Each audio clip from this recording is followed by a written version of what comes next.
Good morning guys! Tayo naglalakad na naman at pupunta ako ng Bata. Tayo magpapadala. So, naman na guys ha. Hindi ako budol ha. Sabi ko dati, di ba, hindi ako magpapadala last March 28. So ngayon lang ako magpapadala. Ano na ngayon? April 11. So halos 2 linggo mahigit. Hindi tayo nagpadala kasi alam mo na. Ay sabi nga ng isa nating kaibigan, wala raw tayong pera. Eh di siya na ang mapera, di ba? Mayaman kasi siya eh. Ay ako, mahirap lang ako. At least may paninindigan, di ba? Ano lang yun? May paninindigan tayo. At pupunta nga pala ako guys sa train station dito sa Mansora. At dyan tayo sasakay. Kasi kung magta-taxi tayo eh sayang. Napakamahal ng bayad sa taxi. Hindi kasi ako gala guys, ayun yun. Trabaho, bahay, trabaho, yun lang yung ano ko guys. Hindi ako malakwatsa.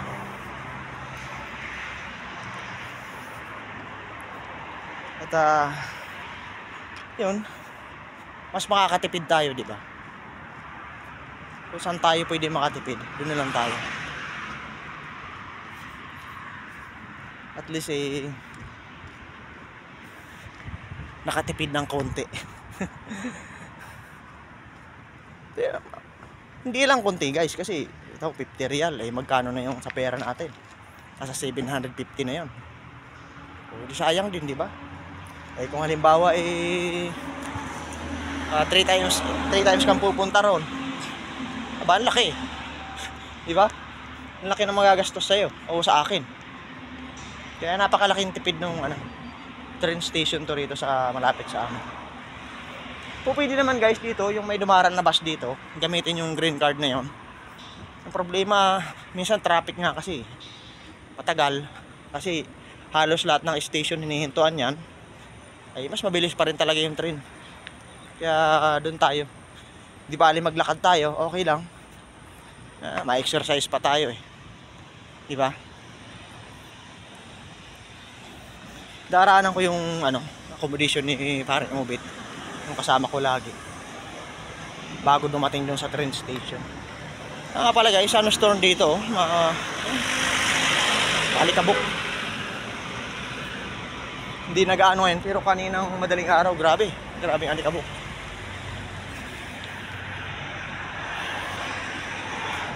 Talaga nag-ano na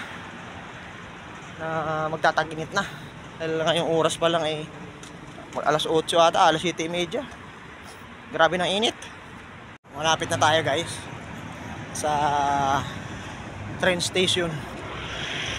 Yan na. So, ako lang mag-isa at hindi sumama si Paring Ubit. At wala naman raw siyang bibilhin. Alas 10 na ako nakalabas ng accommodation nila. Nagmaritation muna kami. Nag-almusal muna kami ng si almusal si Parang Ubit lugaw at saka pizza. Di ayos. Salamat. Tayo. Pero kaninang naglalakad ako kanina yung papunta ako ron. Grabe na init ngayon. Kumulimlim uli. Kung hindi gaano mainit, nga lang nagtabing pa rin tayo ng panyo kasi alam mo na, tinatagos at natutuyo na yung ulo ng lulo nyo. Kailangan tapingan. Charot. Sana hindi gaano punuan yung train. Bagay, maaga pa naman. Mamayang hapon ito punuan to kay maraming tao papunta ng Bata. Ayun, medyo maaga pa eh. Makakunti lang yung tao. Sabagay, kahit maraming tao marami naman yung train. Halos minuto lang may dumarang agad na train. Kaya mabilis tayo makasakay. Ito na lang yung gagawin ko lagi sa tuwing pupunta ako ng Bata o kung saan, magti-train na lang tayo. Mas makakatipid tayo ng husto. Ipapamasahin natin sa taxi, maibili na natin ng kung anong pagkain natin. So, dito na tayo. Ayan na. Ayan na yung entrance, malapit na. Dito na tayo guys, sa loob na tayo.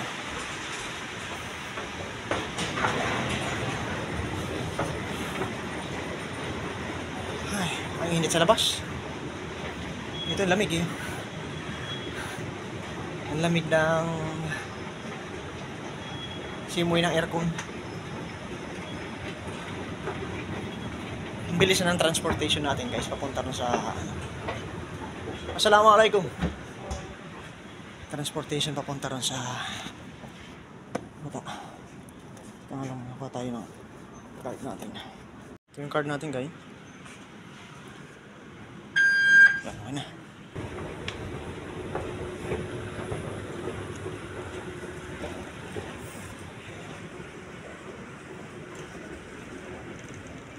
Oh, walang tao. Walang katao-tao.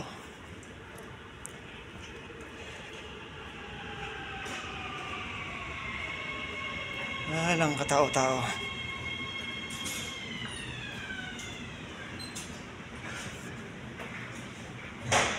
Nga guys, dito na tayo sa loob at nag-aantay tayo ng train papunta ron.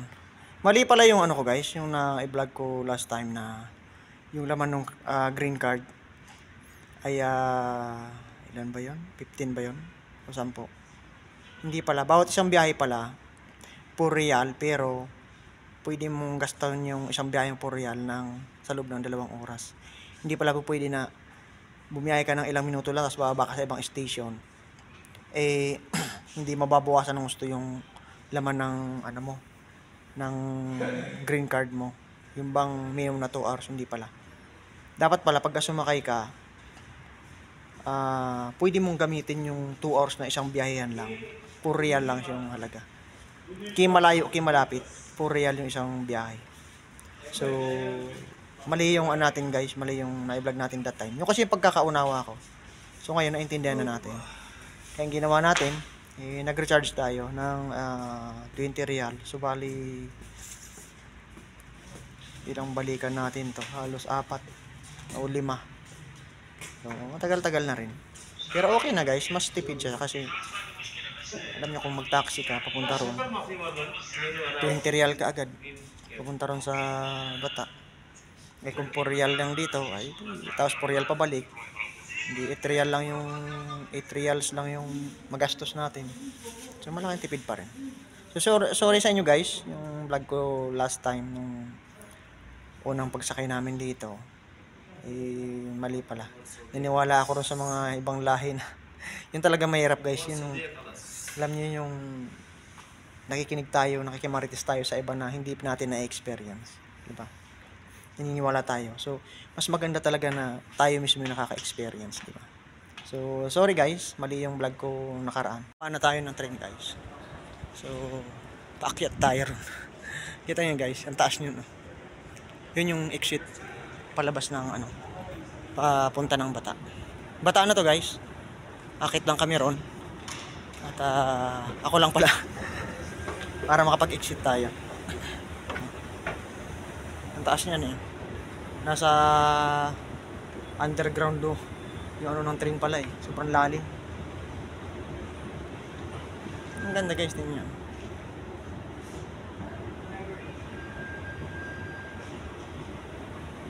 Napakaganda ng view.